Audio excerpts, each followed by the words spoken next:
Hoje no Clique Ligue estamos discutindo educação pública e o futuro dos livros didáticos nos tablets e computadores. Para quem já lê utilizando computadores e tablets e para quem ainda não está habituado às novas tecnologias, a nossa próxima dica aponta um caminho interessante para os dois lados.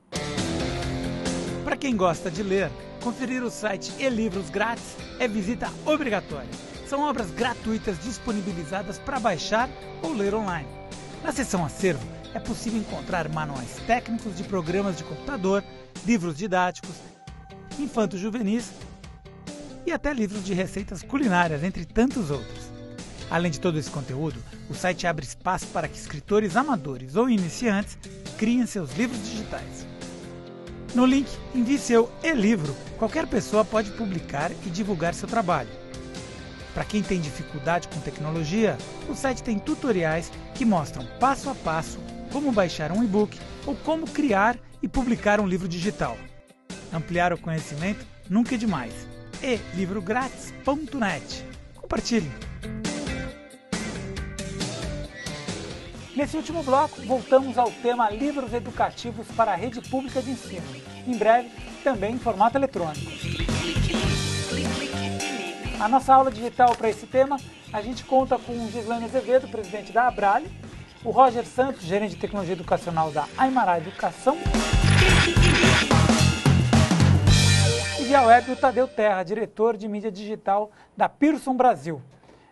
Vamos voltar aqui ao tema, a gente parou em tecnofobia dos professores, mas vamos superar isso, que tudo é superável, e vamos para as principais oportunidades que existem. Godoy, a gente tem que superar, porque tecnologia educacional é um caminho sem volta. Está aí e veio para ficar. E a gente, profissionais de educação e profissionais de tecnologia, nós temos que melhor adequar isso e melhor ajudar os professores e os alunos. Ou seja, nós que atendemos os municípios, as escolas particulares, a gente tem que saber como ajudá-los e assim, minimizando os problemas ou ajudando a enfrentar esses desafios. A gente tem a questão da banda larga, a gente tem a questão do tablet que fica fechado, mas a gente tem que saber o seguinte: a tecnologia, os dispositivos, mais cedo ou mais tarde vão virar commodity na mão dos alunos.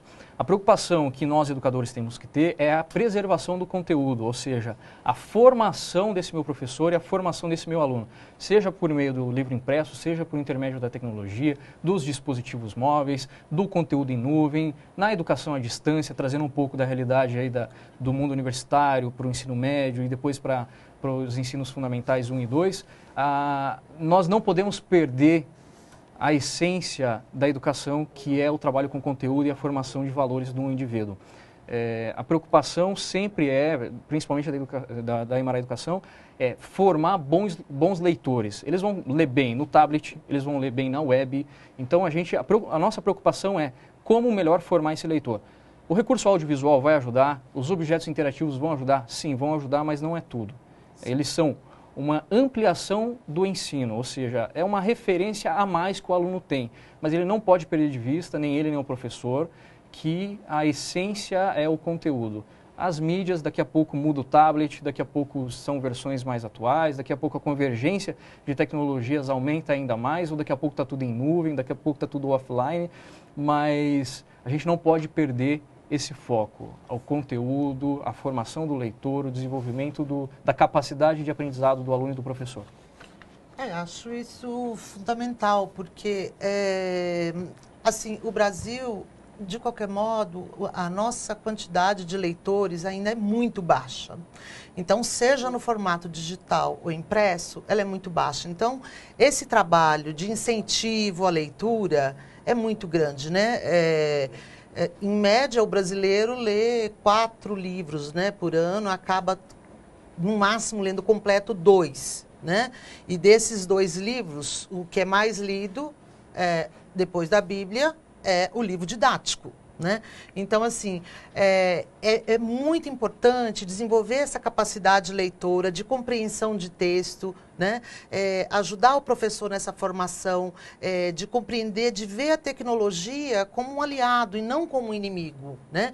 O que é muito difícil, né? Porque se você fala para uma pessoa que nunca teve acesso, nunca pegou, ela tem medo, ela não consegue entender. Às vezes, um pouco de trabalho que é feito, e hoje o Ministério da Educação está criando alguns cursos online, quer dizer, você tem muitas possibilidades, né? Você tem hoje no Brasil a criação de muitas plataformas de videoaula, quer dizer, tem muita coisa de graça, muita coisa online que pode ser usada, mas assim, esse trabalho de orientação do professor, mais do que o aluno, eu acho fundamental, né? Porque é uma outra geração. Né? Nós, assim, os professores que são da minha idade, são professores que pegaram um período da história que não tinha fax, não tinha celular, e hoje a gente tem tudo isso, né? Quer dizer, muita tecnologia em pouco tempo. Então, se não é uma família que tem isso à disposição, isso assusta. Agora o Tadeu pediu a palavra. Vamos lá, Tadeu.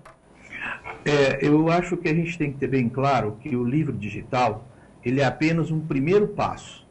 O passo relevante vai ser a transformação digital que vai ocorrer na sala de aula, na função do professor, na questão da plataforma de aprendizado, ou seja, a gente vai ter, em pouco tempo, condição de personalizar a educação, tratar os diferentes de forma diferente. E isso é bastante relevante, porque eu costumo brincar o seguinte: quando eu era criança, para ler um livro tinha que ir numa biblioteca. Tinha 2 volumes, às vezes um só, que não podia sair da biblioteca. Então, para ler aquele livro, eu tinha que ficar sentado na biblioteca, lendo o livro o dia inteiro. Hoje você tem abundância de informação, o governo quer colocar esses livros todos no espaço, na nuvem, para poder usar, tá certo? Agora, é importante que a gente entenda o momento que a tecnologia está sendo discutida. É um caminho para uma mudança de ambiente escolar, de transformação desse ambiente pela tecnologia. Transformação como?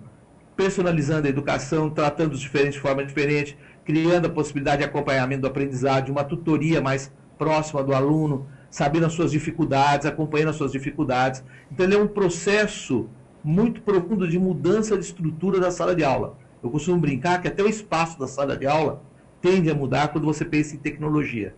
Então, reduzir ela à questão da discussão do livro é pouco, porque, na realidade, ela é mais profunda do que isso.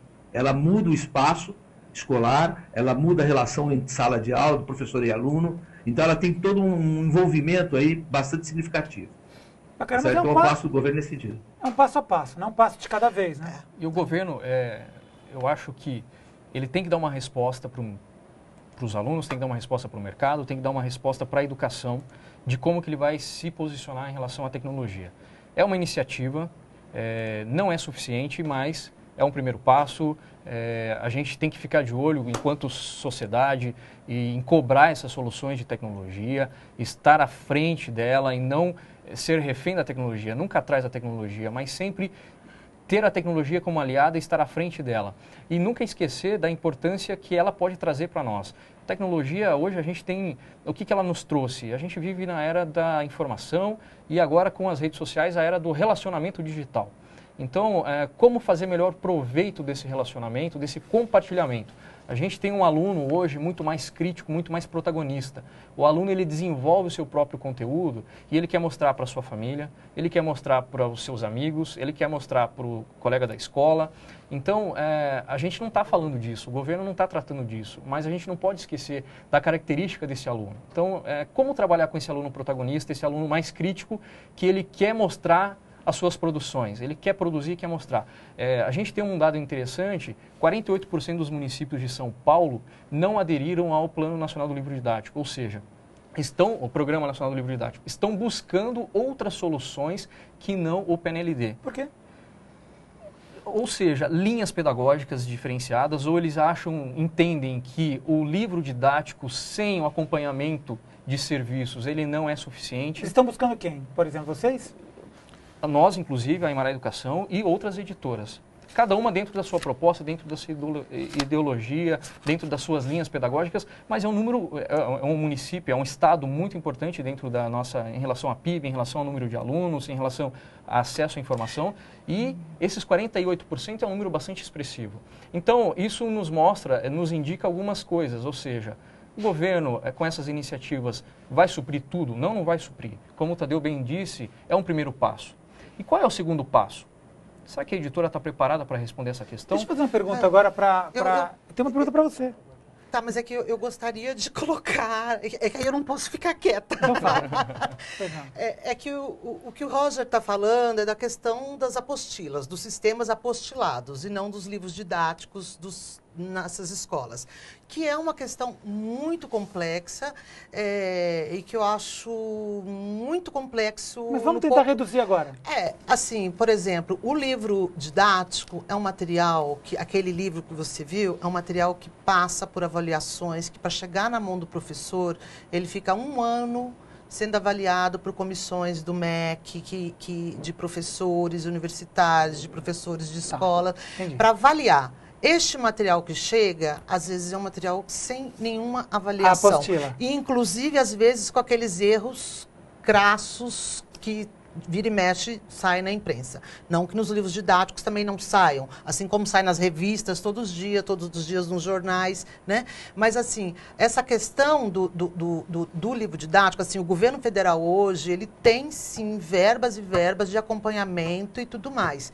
Então, assim, eu acho que a gente tem que tomar cuidado nessa questão das apostilas, porque isso é uma conversa bastante complexa. Só para rapidinho que a gente está ajudar um pouquinho finalizando na o discussão, ajudar um pouquinho na discussão aqui que a Gislaine me provocou e eu estou afoito. Não, você que me provocou. 48% é um número bastante expressivo. Tá? Então, essa quantidade de municípios... De São Paulo, gente. Essa quantidade de municípios, ela é representativa dentro do universo de São Paulo. É um valor que iria para a iniciativa privada, é isso? Não, iria para a iniciativa privada, enfim, ou com as soluções educacionais. A gente tem caso de município em São Paulo desenvolvendo o seu próprio material didático. Deixa eu só fazer uma pergunta para você, só para finalizar, de um internauta que está nos acompanhando, um telespectador. A Abrale está procurando ajudar educadores nessa nova realidade dos livros digitais?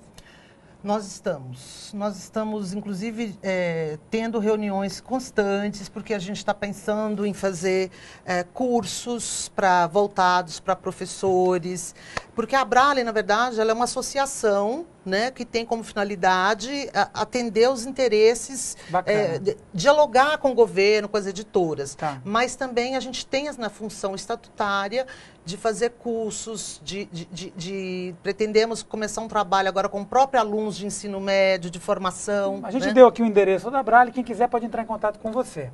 Por favor. Tadeu, para finalizar, você pegou um pouquinho aqui dessa discussão da apostila livro didático, você tem 20 segundos aí, vamos lá. 20 segundos? É o seguinte, eu acho que para entender por que essa fatia de mercado existe, é preciso entender quais são as dificuldades que estão inerentes a grande parte das escolas brasileiras, que é a dificuldade de gestão de conteúdo e do serviço de acompanhamento, de a formação do professor em cima do material. Então, quando você vê a cidade, às vezes, optar por um sistema de ensino, ela está optando por um serviço. Exatamente. É um serviço que inclui o material didático. Por que um serviço? É um serviço de formação do professor, é um serviço de treinamento, de acompanhamento, de avaliação permanente dos alunos. Então, você tem todo um trabalho que acompanha o livro. Enquanto o programa do governo, chega o livro, primeiro, cada professor escolhe de uma editora. A hora que chega essa coleção, você não tem nenhum trabalho convergente administrativo. E isso torna complicador. Legal, gente. Então, o papo está excelente. Eu agradeço a Maria Cecília, que fez uma pergunta. Agradeço a vocês todos que vieram aqui compartilhar esse conhecimento e nos ajudar a prever o futuro e acompanhar o futuro, ajudar ele a ser melhor. Construir o futuro. Construir.